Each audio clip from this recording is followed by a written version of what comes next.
शैक्षिक college of professional studies पर स्वतंत्रता दिवस पर ध्वजारोहण किया गया। यहां अतिथि के रूप में मौजूद प्रशांत मेहता, सलीम खान, प्रेस क्लब अध्यक्ष दीपक चौहान व नवनिर्वाचित पार्षद प्रकाश जैन अतिथि के रूप में मौजूद थे, जिन्होंने राष्ट्र ध्वज फहराकर सलामी दी। इस दौरान कॉलेज संचालक धर्मेंद्र गुप्ता, प्रशासनिक अधिकारी डी.के. शर्मा, प्राचार्य खालिदा शेख, कॉलेज स्टाफ व विद्यार्थी मौजूद थे।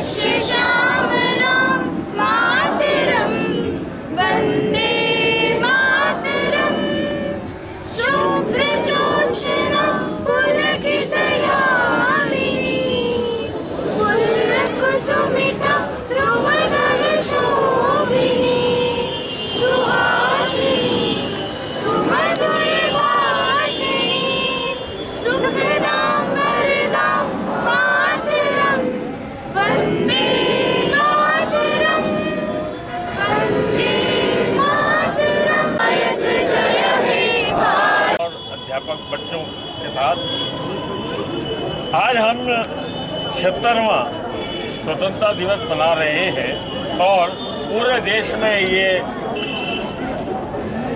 अमृत महोत्सव की तरह से बनाया जा रहा है।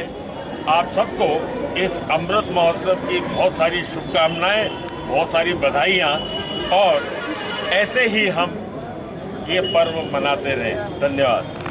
आदरणीय डी.के. शर्मा जी, आदरणीय धर्मेंद्र गुप्ता जी, आदरणीय प्रेस क्लब के पूर्व अध्यक्ष सलीम खान जी, वरिष्ठ पत्रकार मेहता जी, हमारे भाई, छोटे भाई, नवनिर्वाचित पार्षद प्रकाश जैन जी और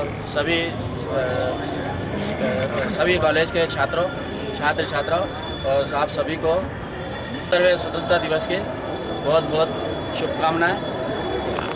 महोत्सव में विशेष अतिथि और मुख्य अतिथि के रूप में उपस्थित मेरे बड़े भाई और प्रेस क्लब के सम्माननीय अध्यक्ष आदरणीय दीपक चौहान जी, आदरणीय डी.के. सर, आदरणीय प्रशांत मेहता जी, आदरणीय सलीम खान जी, आदरणीय धर्मेंद्र गुप्ता जी, उपस्थित शिक्षकगण और युवा साथियों, आज हम सबका सौभाग्य है कि हम आज़ादी का अमृत महोत्सव मना रहे हैं। और अमृत महोत्सव की धूम एक छोटे मंजरे टोले उस जगह को कहते हैं जहाँ बहुत छोटी आबादी का गांव होता है, जहाँ 200-300 लोग होते हैं। वहाँ से लेकर मेट्रो सिटीज़ तक आज अमृत महोत्सव की धूम हम और आप सब मिलकर देख रहे हैं।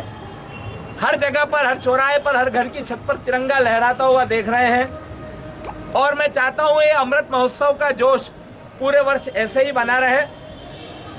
मैं सिर्फ आपको ये बताना चाहता हूँ कि 70 साल में 2 तरह के लोग इस सत्ता के सिंहासन पर आए।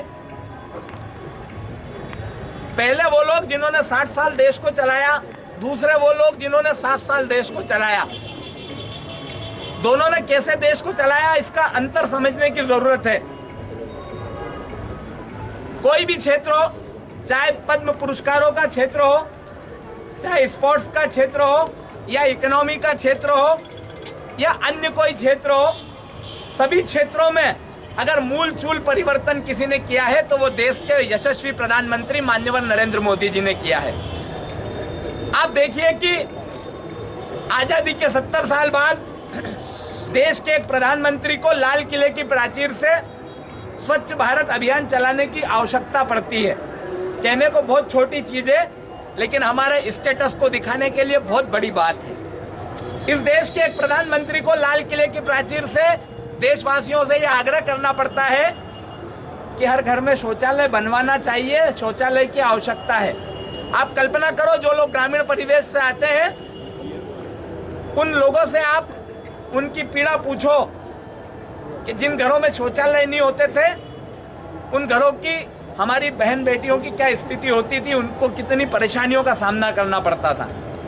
मैं ये बात इसलिए कह रहा हूँ कि कहने के लिए बहुत छोटी बात है, बहुत सामान्य चीज है।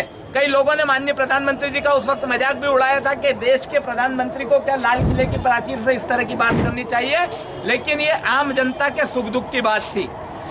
हम कई बार चौराहों पर बात करते थे, अपने विचार रखते थे और मन मसोक के चुप बैठ जाते थे। कि ये बात हम सिर्फ चर्चाओं में कर सकते हैं, इसका वास्तविकता से कोई सरोकार नहीं है।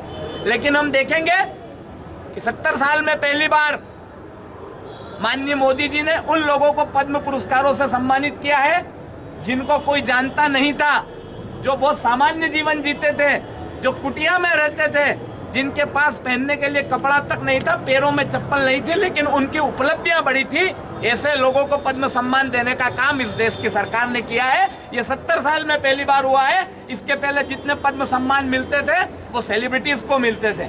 उनका कंट्रीब्यूशन समाज में कितना है मैं उस पर बात नहीं करूंगा, लेकिन पद्म पुरस्कार वास्तव में कौन हकदार है, इस चीज का एनालिसिस अगर किसी ने किया तो प्रधानमंत्री नरेंद्र मोदी जी ने किया है। रक्षा के क्षेत्र में अगर देश को आत्मनिर्भर बनाने का काम किया है तो इस देश के यशस्वी प्रधानमंत्री ने किया है। आप कॉमनवेल्थ गेम को उठाकर देख लीजिए या अन्य कोई खेलों को उठाकर देख लीजिए, अगर पुरस्कारों की श्रृंखला में बढ़ोतरी हुई है तो इस सरकार के आने के बाद हुई है। मैं ये नहीं कह रहा हूँ कि इसके पहले की सरकारों ने काम नहीं किया, काम किया होगा, सबका अपना अपना तरीका होता है, लेकिन जिस पारदर्शिता से इस सरकार ने काम किया है, मुझे लगता है शायद ही कोई सरकार होगी जिसने इतनी पारदर्शिता से काम किया है। और ये बात मैं सिर्फ अपने भाषणों में नहीं कहता हूँ, मैं इस कॉलेज में कई बार आया हूँ, आप लोगों में से कई लोगों ने मुझे पहले भी सुना होगा। मैं ये सारी बातें इसलिए कहता हूँ क्योंकि मैंने ये सारी बातें इस पूरे बदलाव को नज़दीक से महसूस किया है। मैं माननीय सांसद जी का प्रतिनिधि होने के नाते जब भी लोकसभा का सेशन चलता है तो उस समय पूरे वक्त दिल्ली होता हूँ और मैंने बहुत नज़दीक से ऑब्जर्वेशन किया है, बहुत नज़दीक से वहाँ की व्यवस्थाओं को जाना है, समझा है और परखा है। इसलिए मैं ये बात कह रहा हूँ कि 70 साल में अगर भ्रष्टाचार पर लगाम लगाने का काम किसी सरकार ने किया है तो माननीय मोदी जी की सरकार ने किया है। और ये सारी बात करने के पीछे लॉजिक ये है, तर्क ये है कि ये 75वां अमृत महोत्सव है, इस देश की खुशहाली के लिए हम सबका अपना कंट्रीब्यूशन भी होना चाहिए। इसलिए हम जो है, जहाँ है, जिस स्थिति में है, हम जो भी काम कर रहे हैं वो पूरी निष्ठा और पूरी ईमानदारी से करके इस देश के भविष्य में, उज्जवल भविष्य में इस देश को आगे बढ़ाने में अपना योगदान दें। आप जहाँ हो, जो हो, वैसे जिस स्थिति में हो, बस वहीं रहकर अपना काम करो, क्योंकि देशभक्ति दिखाने के लिए सिर्फ और सिर्फ बॉर्डर पर जाने की जरूरत नहीं है। हम जहाँ हैं, जो काम कर रहे हैं, अगर उसको भी अच्छे तरीके से कर रहे हैं तो वो भी हमारी राष्ट्रभक्ति है। यही मैं आपसे आग्रह करने आया था, यही मैं आपसे आह्वान करने आया था। आप सब लोगों ने बुलाया, सुना और सम्मान दिया, इसके लिए बहुत बहुत धन्यवाद। बहुत बहुत शुभकामनाएं। आज हम आज़ादी का 75वां अमृत वर्ष मना रहे हैं। तो सिर्फ एक ही बात कहना चाहूँगा कि सारे दिनों से सबसे बड़ा दिन आज है। आज ही के दिन हमें आज़ादी मिली थी। हमें अपनी डिग्निटी को समझना है, हमें अपनी राष्ट्रीयता को समझना है। हम राष्ट्र के प्रति छोटे से छोटे और बड़े से बड़े स्वरूप में क्या काम कर सकते हैं, उस बात को समझते हुए हमें राष्ट्र हित में हर कार्य करना चाहिए। बस यही कहना चाहता हूँ। सभी को बहुत बहुत शुभकामनाएं। और एक बात और कहना चाहता हूँ कि जब हमें आज़ादी मिली थी तब ये देश एक सुई बनाने की स्थिति में भी नहीं था, लेकिन आज हम सैटेलाइट छोड़ने की स्थिति में हैंगे। बड़े से बड़े काम हमने बीते इस 75 वर्षों में किए हैं। सभी को बहुत बहुत शुभकामनाएं, बहुत बहुत बधाई, धन्यवाद। सभी अतिथिगण, प्रेस क्लब अध्यक्ष दीपक चौहान जी, सलीम भैया, नाना भैया, वीके शर्मा सर, पूरा स्टाफ और प्रकाश जैन जी, सांसद प्रतिनिधि, युवा पार्षद और सारे विद्यार्थी, शिक्षक स्टाफ, सभी का आज़ादी के अमृत महोत्सव में, स्वतंत्रता दिवस के उपलक्ष्य में सभी को हार्दिक शुभकामनाएं। और कॉलेज की तरफ से, सभी की शिक्षक की तरफ से आप सभी को हार्दिक शुभकामनाएं देता हूं। और सभी अतिथियों का मैं हार्दिक आभार व्यक्त करता हूं कि इस कार्यक्रम में पधारे और हम सभी लोगों का मान बढ़ाएं। धन्यवाद।